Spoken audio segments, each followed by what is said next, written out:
Friends, मेरे हाथ में आप देख रहे हैं ये यूज़्ड की हुई चाय पत्ती है। आज इसमें 2 चीज़ें और मिलाकर मैं ऐसा फर्टिलाइज़र बनाऊंगी जो कि प्लांट में सर्दियों भर फूल लाएगा और प्लांट ग्रोथ भी बहुत अच्छी करेगा, क्योंकि बारिश का सीज़न लगभग जा चुका है। और यदि आप चाहते हैं कि आपका प्लांट सर्दियों भर फूल देता रहे तो उसमें आपको इस तरह के फर्टिलाइज़र डालने बहुत ज़रूरी है, क्योंकि प्लांट के लिए जब तक पोषक तत्व नहीं मिलेंगे प्लांट अच्छी तरह से ग्रोथ नहीं करेगा और आने वाले समय में उसमें फ्लावरिंग नहीं होगी। इसलिए सर्दियों भर यदि आप अच्छे फूल चाहते हैं तो समय समय पर आपको संपूर्ण पोषक तत्वों से भरपूर खाद डालते रहना चाहिए। खासतौर पे यदि खाद जैविक हो तो प्लांट में बहुत ही अच्छा फ़ायदा करते हैं। तो आज मैं आपको एक ऐसा ही जैविक फर्टिलाइज़र बता रही हूँ। लेकिन फर्टिलाइज़र डालने से पहले आपको 2 से 3 बातें प्लांट के लिए ध्यान रखनी है। यदि ये काम आप प्लांट पर अभी करते हैं तो आपका प्लांट आने वाली सर्दियों भर फूल देता रहेगा। सबसे पहली बात कि लगातार बारिश से प्लांट की मिट्टी बिल्कुल जम जाती है, टाइट हो जाती है, जिससे उसके अंदर हवा नहीं जा पाती है। तो आपको सबसे पहला काम करना है, मिट्टी की अच्छी तरह से गुड़ाई करनी है। किसी भी फर्टिलाइज़र को डालने से पहले आपको मिट्टी को अच्छी तरह से गुड़ाई करना होगा, जिससे कि प्लांट में फर्टिलाइज़र अच्छी तरह से लगेगा, जड़ों को हवा लगेगी और जड़ें बेहतर विकास करेंगी। इसके बाद जो दूसरा काम है वो प्लांट की प्रूनिंग का और ट्रिमिंग का है। यदि प्लांट में इस तरह से बड्स आ रही हैं, फूल बन रहे हैं, तो आपको प्रूनिंग नहीं करनी है। लेकिन यदि फूल सूख गए हैं और टहनियाँ भी ख़राब हो रही हैं तो आपको उनको वहाँ से थोड़े थोड़े से कट कर देने हैं, जिससे कि प्लांट में नई ब्रांचेज आ सकें और प्लांट में आने वाली सर्दियों में अच्छी फ्लावरिंग हो सके।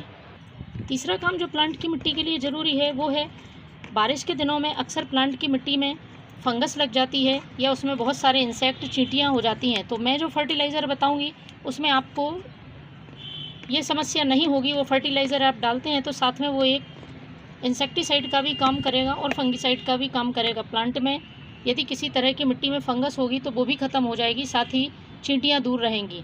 लेकिन यदि आप मिट्टी में ज़्यादा फंगस है तो किसी अच्छे फंगिसाइड का यूज़ करके पहले मिट्टी को उपजाऊ बनाएं, उसके बाद ही प्लांट में किसी तरह का फर्टिलाइज़र डालें। इसके बाद यदि प्लांट बहुत पुराना है, छोटे पॉट में लगा है और प्लांट बढ़ चुका है तो आप उसको रिपोर्ट भी कर सकते हैं। तो ये फर्टिलाइज़र बनाने के लिए सबसे पहले आपको लेना है बर्मी कंपोस्ट। 1 कटोरी बर्मी कंपोस्ट लिया है। यदि मुट्ठी में माफ़ करें तो आप 2 मुट्ठी बर्मी कंपोस्ट ले सकते हैं।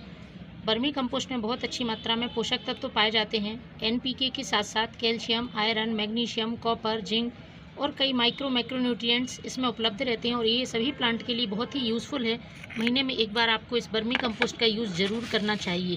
प्लांट की अच्छी ग्रोथ के लिए और साथ में फूल और फल लाने के लिए ये बहुत ज़रूरी है। इसके बाद जो दूसरी चीज़ मैं ले रही हूँ वो है ये चाय पत्ती। 1 चम्मच चाय पत्ती लेना है। यूज्ड की हुई चाय पत्ती है। जब आप चाय बनाते हैं उसके बाद जो चाय पत्ती बचती है उसको अच्छी तरह से धोकर सुखा लें और फिर यूज़ करें। ये प्लांट की मिट्टी को उपजाऊ बनाती है, मिट्टी का पीएच एसिडिक कर देती है। इससे प्लांट में बहुत अच्छी मात्रा में फूल आते हैं। इसके साथ ही मैं जो तीसरी चीज़ ले रही हूँ ये है हल्दी। बारिश के समय में यदि मिट्टी में किसी तरह के फंगस या इंसेक्ट हो जाते हैं या फिर चींटियाँ आती हैं तो ये उनको दूर रखती है। और अभी आपकी मिट्टी को आपको इंसेक्ट फ्री करना बहुत ज़रूरी है, जिससे आने वाली सर्दियों में प्लांट बहुत अच्छी तरह से फूल दे सकें। तो मैंने ये 1 चम्मच हल्दी पाउडर ले लिया है। इन तीनों को अच्छी तरह से आपको मिक्स कर लेना है और ये हमारे प्लांट के लिए एक पावरफुल फर्टिलाइज़र बन रहा है। इसको डालने का तरीका, आप स्टेम से दूर चारों तरफ से मिट्टी हटा दें और उसके बाद इस फर्टिलाइज़र को 1 मुट्ठी फर्टिलाइज़र आपको अपने प्लांट में पॉट की साइज़ के हिसाब से देना है। यदि बड़ा पॉट है तो आप 2 मुट्ठी फर्टिलाइज़र भी दे सकते हैं। इसके बाद आप मिट्टी से इसको ढक दें, साथ ही इसमें पानी डाल दें। मंथ में एक बार ये फर्टिलाइज़र आप दें। और अभी तो बहुत अच्छा समय है, अक्टूबर के महीने में आप इस फर्टिलाइज़र को देते हैं तो आपका प्लांट बहुत तेज़ी से ग्रोथ करेगा, उसमें फूल बहुत अच्छी मात्रा में आएंगे। तो फ्रेंड्स, ये फर्टिलाइज़र डालें, बिल्कुल जैविक फर्टिलाइज़र है। Thank you.